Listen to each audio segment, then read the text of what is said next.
So welcome back to the channel and another video on the Edition 30, obviously the latest project to the channel, and today we're going to be running through everything that is wrong with this car because it was cheap for a reason, and I'm going to be taking you through absolutely everything that makes this the cheapest Mark 5 Edition 30 in the UK. Here we go.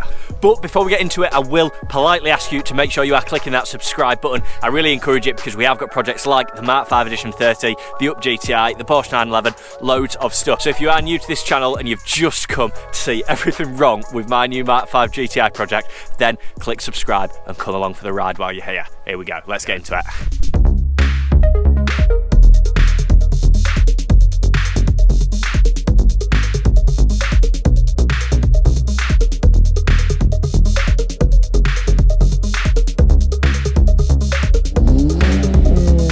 So first things first, this is a 2008 Golf, so effectively it has got some of the issues that you would expect for a car this age, but we'll start with the real basics. Obviously it needs a clean. You can see just the condition of some of this stuff. It is literally covered. Everywhere you look, it is covered in spider webs. Everything. It is pretty nasty. The inside is alright, but the exterior definitely needs some love. So we'll be looking at doing sort of a big detail on this, but we'll get straight onto the broken bits. First thing is going to be this grille. It is absolutely not secured at all. I don't know what's going on there. I don't know if it's genuine or not. I'm presuming not because it's got no plate holder, but that needs fixing or changing, whichever. This headlight doesn't work at all. The main beam doesn't work. Again, unsure if they're genuine. I think they're depot headlights, so we need to look into that before it goes for MOT. Coming around this side, the tyres, as you can see there, and you will have seen this on the first video, tyres are absolutely knackered. You can actually see there they are date stamped 2015, so they need replacing. I have got a fresh set of Pilot Sport 5s to go on this car, which will be going on, and I will be refurbing the wheels at the same time. So drop a comment down below. Do you like the gunmetal grey that I've got going on at the moment, or do I change it to the OEM silver? Because to be honest, I do fancy another set of wheels, so this might just be put it back to OEM, and then when it comes to selling it, I've obviously got sort of a stock car. Now this car has got problems all around it. We've got some that are the bodywork, some that are the interior, and some are the engine. So we'll move straight onto the engine, and yeah, hopefully this sounds worse than it is, but you'll have to let me know. I will be getting this car checked out, so we will get into the process of sort of tuning it and upgrading the sort of mechanical parts as well as just visuals. But yeah, it will be checked out, but let me know. Again, you'll have to just comment because I'm no mechanic, so I'm going to start it up. I think it's got a misfire, but you let me know if you think it has too.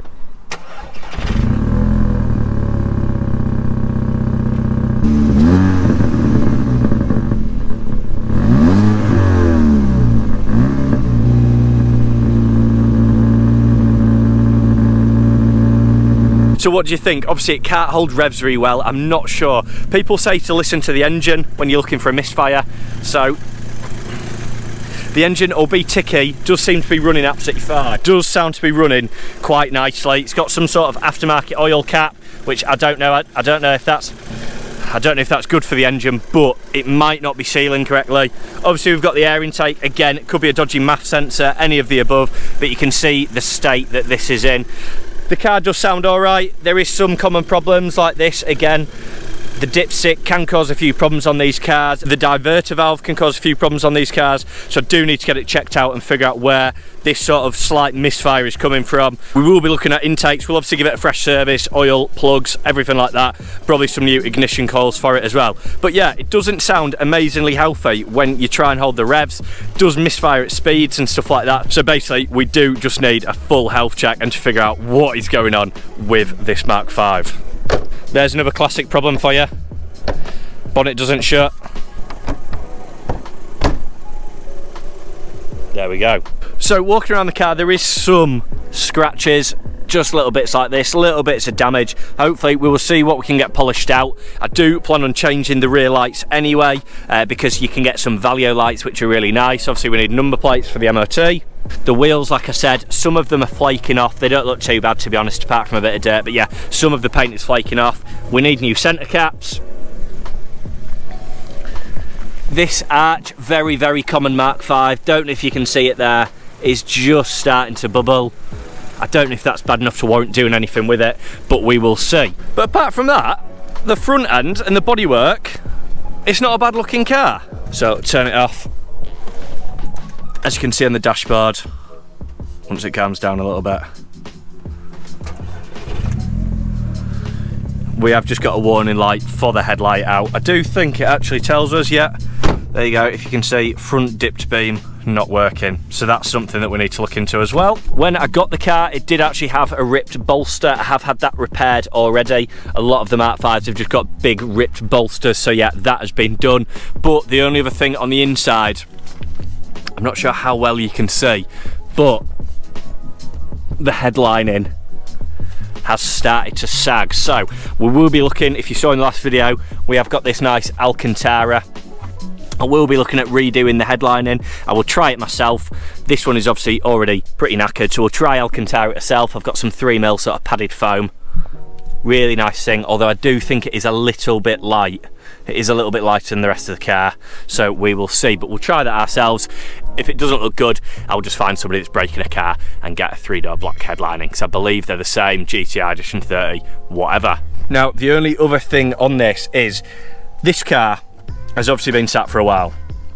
Now, I believe the car was remapped. It has actually got switchable remaps by APR, but I think the clutch is slipping. Now, the car's been sat for a long time, and I don't know, I don't think it should sort of lose its map, but sometimes it does just feel a bit like a standard Golf, so I'm not entirely sure. When it feels sort of standard and sluggish, the clutch doesn't slip. If it sort of comes on boost a little bit heavily and it feels like it's got a bit of something there, the clutch does slip. Only seems to do it when it's warm, but again, this is probably something we will look into, because I do fancy doing a few sort of fun videos on this car, track days, things like that, and we will get much more into it. Apart from all the things that we've just been through, it does seem like quite an honest car. Everything seems to be in the right place. Obviously, it's got all of its original Edition 30 parts. It is just the bodywork and stuff like that that lets it down. So hopefully we can fix a few of these problems. Hopefully the brakes will get through MOTs and stuff like that. But yeah, we'll slowly look at working towards those stuff. First things first, MOT, tyres, service, because those are obviously the most important things, just to keep a car on the road and running well. And then it's down to obviously modifications and a bit of bodywork. I do really want to get this polished up nicely, because they just look unbelievable, this shaped car. I do really like them, but yeah, I'll show you a little bit of what's wrong with the bodywork right now. So hopefully you can make out amongst all the scratches and stuff like that, but there is just some damage here and some damage here that are sort of scratches. This one is probably the worst offender. That one's dead obvious, you can see that any day of the week. So yeah, maybe get this door painted. Apart from that, it is just the condition of it. Just like green algae everywhere, spiders' webs everywhere. You know, even all that, there's just spiders living in this thing. Nasty, nasty, nasty, nasty. Passenger side looks all right though. There is a tear in that headrest. That's very annoying. That'll be somebody with a hair clip or something like that, I would have thought. But yeah, might see if I can get, I don't think you're going to repair that, so I might see if we can get another one of those. But the dashboard, everything like that, is showing a little bit of wear. This is loose.